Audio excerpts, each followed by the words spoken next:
Good morning, Philippines. So today I thought I'd go through some of the quirks and quirks of living in the Philippines and some of the pitfalls of following some of the bloggers here. I don't intend on mentioning anybody specific, but you'll probably catch on who I'm talking about. And yeah, let's get started.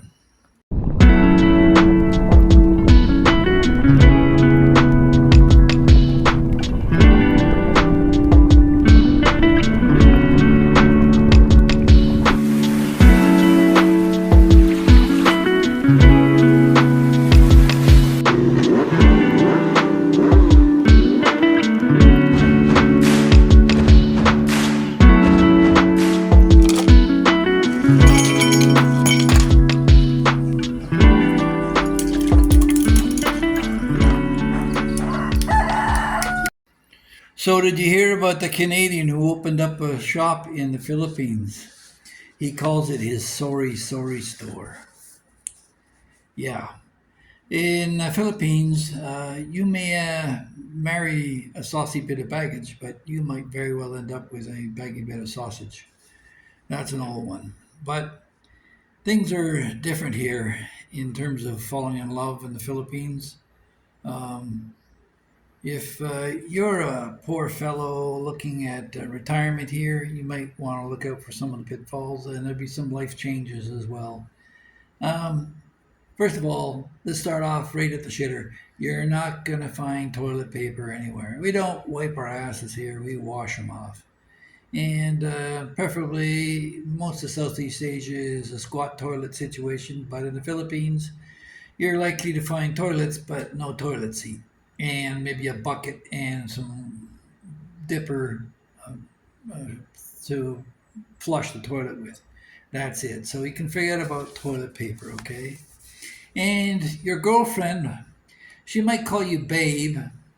When you met her, she started calling you babe. Well, the reason she uses that term is because instead of using your name, when you dump her, move on, or somebody else comes along, she'll call them babe as well. It just makes it interchangeable.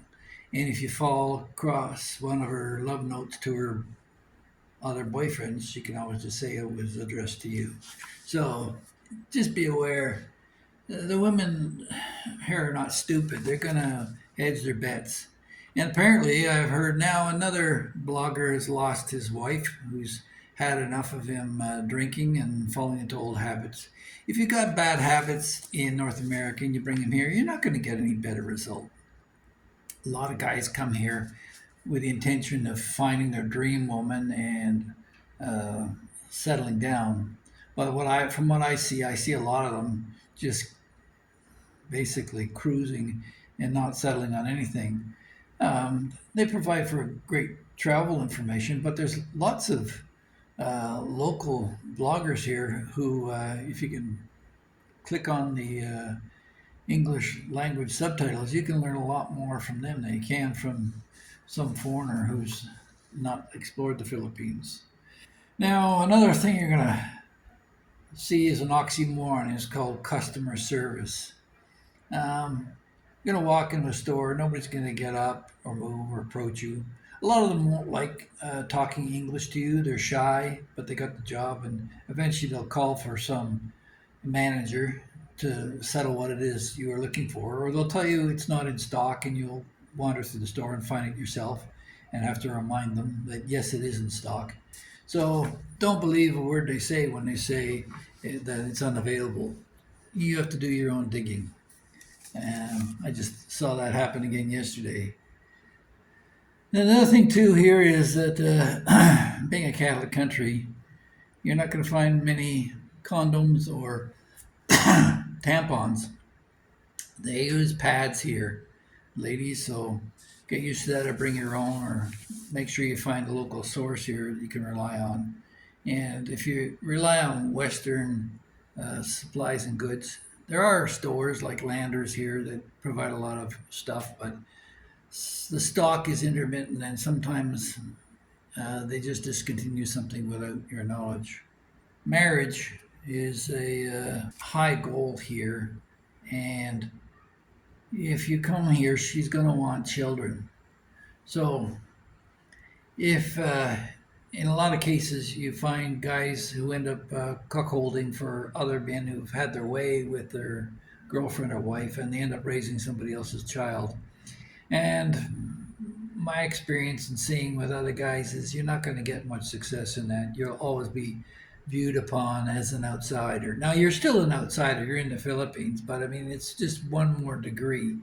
And there's not the attachment that you'd had if you had your own blood related children. In my case, we had kids.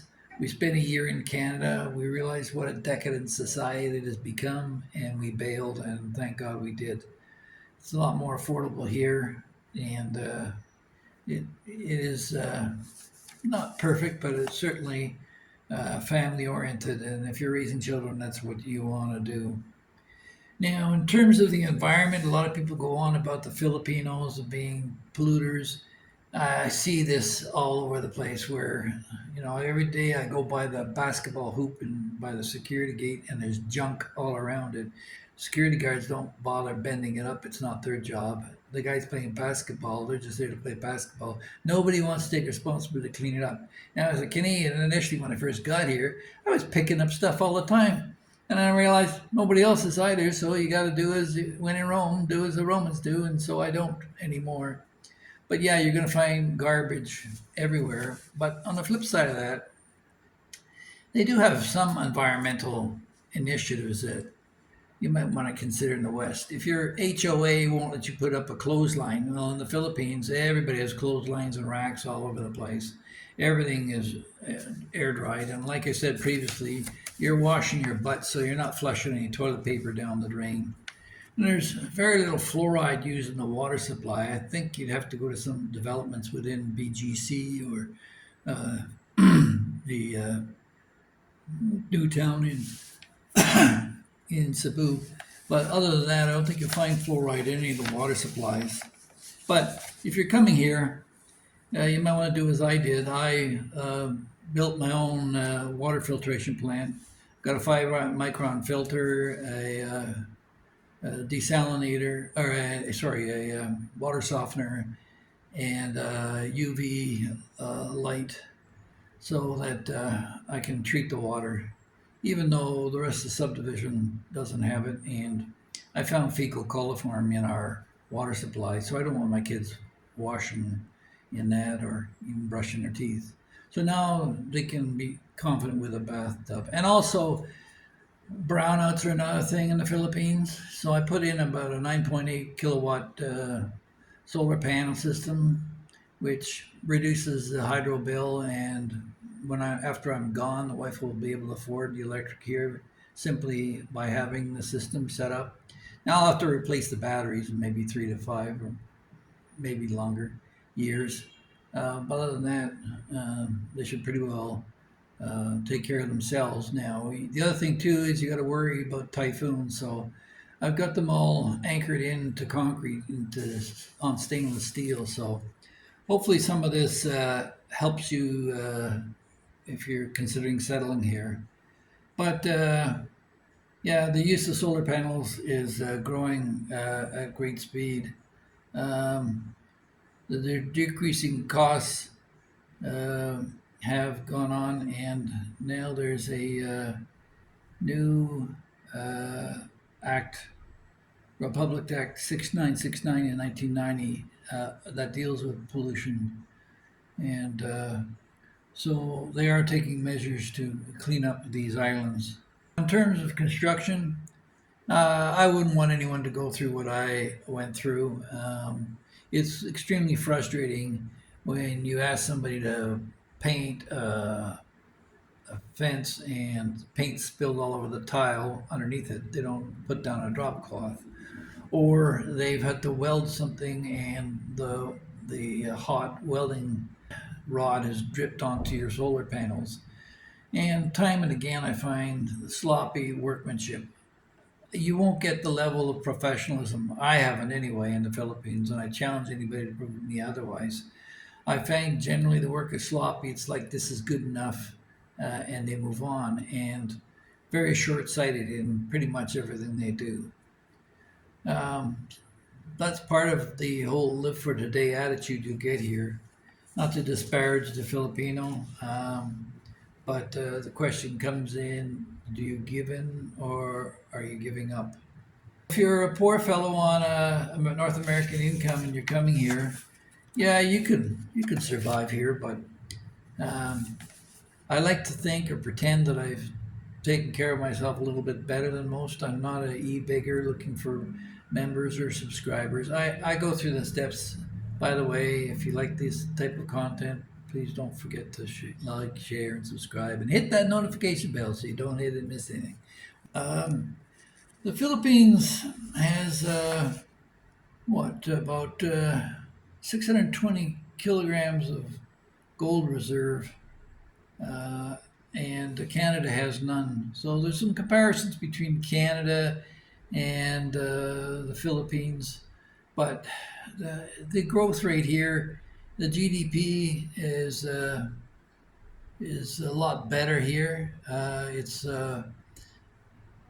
here in the Philippines, the GDP was the 10th in the world, and the that when you compare with Canada over the last 10 years, they've had a 1.9% GDP growth. So that's just the argument for, in terms of investing in a country. I think the kids have a much better chance here. They have a heavy use of plastics, but you don't find clothes dryers here. Cardboard and paper bags are useful. I can remember a time when they said plastic bags would be our salvation, would be saving trees. But now people are going back to paper, so they're back to that. And that's pretty well it in terms of the advantages in terms of the pollution. And the other thing too is the Chinese population is expected to drop to 350 million people in the next couple of decades. And where will the replacement population come from? They might want to consider the Philippines, because over half the population is under 30. So that's it in terms of a roundup of Philippines here where we are at. We had recently, my brother-in-law went to hospital with a burst appendix, and then he had a knee problem, knee surgery. So he was spent over a week in hospital, and he needed some restorative surgery to his intestinal tract after his appendix exploded. But the total cost of that would run around $4,000 American. And I can imagine it would be about 15 times that in the US. And even in Canada, for the after patient care and the rest, it would probably outstrip whatever savings you could get in Canada's so called free healthcare system. Yeah, you'd probably die on a waiting list in Canada, never mind that. So, anyway, he had his emergency surgery and he's back at a hospital. We're looking at birthdays both next month and this month. We just had the house blessed, and we're living here now. And kids are in school. Average temperature daily, it ranges around between 28 and 32 degrees. It's the wet season, so there's high humidity, and yeah, a lot of rain. But we should be coming out of that soon. Although we're still into typhoon season for a bit yet. So, yeah, I wanted to mention some things about the record of people we've lost over the course of the last year or so. That may or may not be missed. But these are bloggers that I used to follow. There was Jules, who sadly passed away of cancer, and Mark Thornton, who died of a heart attack, leaving his young son Logan in the care of his mother. And we've got other people who are still in some tight space where their prayers would be appreciated. Specifically, Monty Crew, if you could say a prayer for him, that would be appreciated. And yeah, a lot of people come here with big hopes, high hopes, and their dreams might get dashed. And sadly, no one's gets any joy. No one of any substance gets any joy of seeing other people hurt. So I would suggest if you come to the Philippines and you're looking at retiring here, the way I did it was different from these guys who just dropped in and planted their bags in Dumaguete and decided to settle in. No, I've been to Southeast Asia several times, and Thailand and Vietnam, Cambodia. I shopped around the different countries, and it was actually the woman of my dreams I met here, and we developed a relationship. Long LDR, long distance relationship for over 6 months before I came out here on a plane and met her family. And I stayed at the Montebello Hotel. Good hotel, by the way. Now, two of my nephews are working there, one in security and one in the kitchen. So we'll have to go there for our anniversary dinner next year, I guess. But yeah, and we've seen over half a dozen islands. I looked around, and there's, to me, there's potentially only there's very few places I would consider living other than where we are now. We're in Cebu now, in Talamban, and I would consider Ormoc in Leyte. It's one of the safest cities in the Philippines. Davao is a bit spread out for me, but I haven't been there yet, but I've heard good words of it. As I've also heard about Iloilo. Dumaguete, the traffic is nuts for such a small town with all the different one ways they got, and it's a bit cliquey and a bit too gossipy for me. But there's plenty of guys who like talking about each other, so I'll leave you with that. If you want to follow them, that's good too. Take care, and we'll talk to you the next one. Bye bye.